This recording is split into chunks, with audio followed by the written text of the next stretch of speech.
नमस्कार, मैं हूँ आपके साथ सुप्रिया रानी और आप सभी जुड़े हुए हैं N9 मीडिया के साथ। जैसा कि हम सभी जानते हैं, 8 अक्टूबर 2020 रामविलास पासवान का निधन हो चुका है। इस दौरान उनकी आत्मकथा के बारे में हम सभी को जानना बेहद ज़रूरी है। हम सभी को उनके ज़िंदगी से बहुत कुछ सीख लेनी चाहिए और उन्हें अपनी ज़िंदगी में उतारना चाहिए।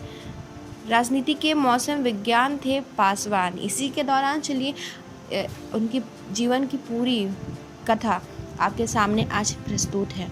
लालू नीतीश से पहले ही राजनीति में आ चुके थे पासवान। 2 शादियां की थी उन्होंने। पहली पत्नी अब भी गांव में रहती है और बीमार चल रही है। भारत की राजनीति में मौसम वैज्ञानिक के नाम से पहचाने जाने वाले रामविलास पासवान का राजनीतिक सफर 5 दशक से भी पुराना है। इस सदी या कहे तो बीते 2 दशकों में वे केंद्र की हर सरकार में मंत्री रहे। 5 दशकों में रामविलास पासवान 8 बार लोकसभा के सदस्य रहे।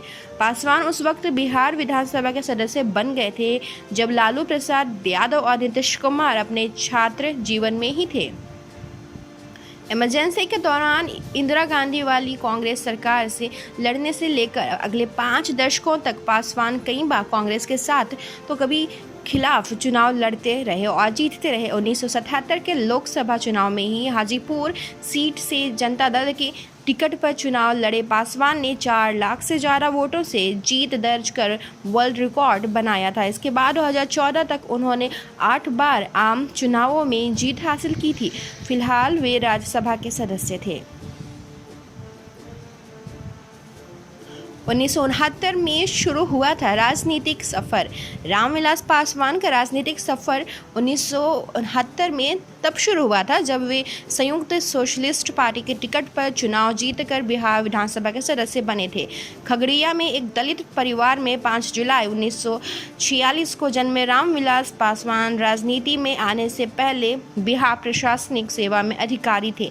पासवान ने इमरजेंसी का पूरा दौर जेल में गुजारा। इमरजेंसी खत्म होने के बाद पासवान छूटे और जनता दल में शामिल हो गए। जनता दल के ही टिकट पर उन्होंने हाजीपुर संसदीय सीट से 1969 के आम चुनाव में ऐसी जीत हासिल की जो इतिहास में दर्ज हो गई। बीपी सिंह की सरकार में पहली बार कैबिनेट में आए थे रामविलास पासवान। 1977 की रिकॉर्ड जीत के बाद रामविलास पासवान फिर से 1980 और 1979 के लोकसभा चुनाव में जीते थे। इसके बाद बनी विश्वनाथ प्रताप सिंह की सरकार में उन्हें पहली बार कैबिनेट मंत्री बनाया गया। अगले कई सालों तक विभिन्न सरकारों में पासवान ने रेल से लेकर दूरसंचार और कोयला मंत्रालय तक की जिम्मेदारी संभाली थी। इस बीच वे भाजपा, कांग्रेस, राजद और जदयू के साथ कई गठबंधनों में रहे और केंद्र सरकार में मंत्री बने रहे। पासवान नरेंद्र मोदी के नेतृत्व वाली दोनों सरकारों में खाद्य और उपभोक्ता मामलों के मंत्री भी रह चुके हैं। एनडीए छोड़कर फिर आए वापस। रामविलास पासवान ने 2002 के गोधरा दंगों के बाद तत्कालीन अटल बिहारी वाजपेयी वाली सरकार में मंत्री पद से इस्तीफा देकर एनडीए गठबंधन से भी नाता तोड़ लिया था। इसके बाद पासवान कांग्रेस के नेतृत्व वाली संयुक्त प्रगतिशील गठबंधन यानी कि यूपीए में शामिल हुए और मनमोहन सिंह कैबिनेट में 2 बार मंत्री भी रहे। हालांकि 2014 आते आते पासवान एक बार फिर यूपीए का साथ छोड़कर एनडीए में शामिल हो गए थे। 2014 और फिर 2019 में बनी नरेंद्र मोदी की दोनों सरकार में उन्हें केंद्रीय कैबिनेट में अहम मंत्रिमंडल बनाया गया। पासवान की निजी जिंदगी अक्सर पर्दे में रही। अगर हम पासवान की निजी ज़िंदगी की बात करें तो रामविलास पासवान देश की राजनीति में इतना लंबा समय गुजार चुके हैं, उनकी निजी ज़िंदगी लगभग पर्दे में ही रही। उनकी निजी ज़िंदगी पर बातें तभी हुई जब विवाद हुए।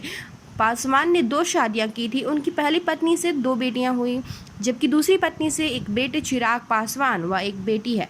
उनकी पहली पत्नी अब भी उनके गाँव शहर बन्नी में रहती है और इन दिनों बीमार चल रही है। तो ये थी रामविलास पासवान की पूरी आत्मकथा।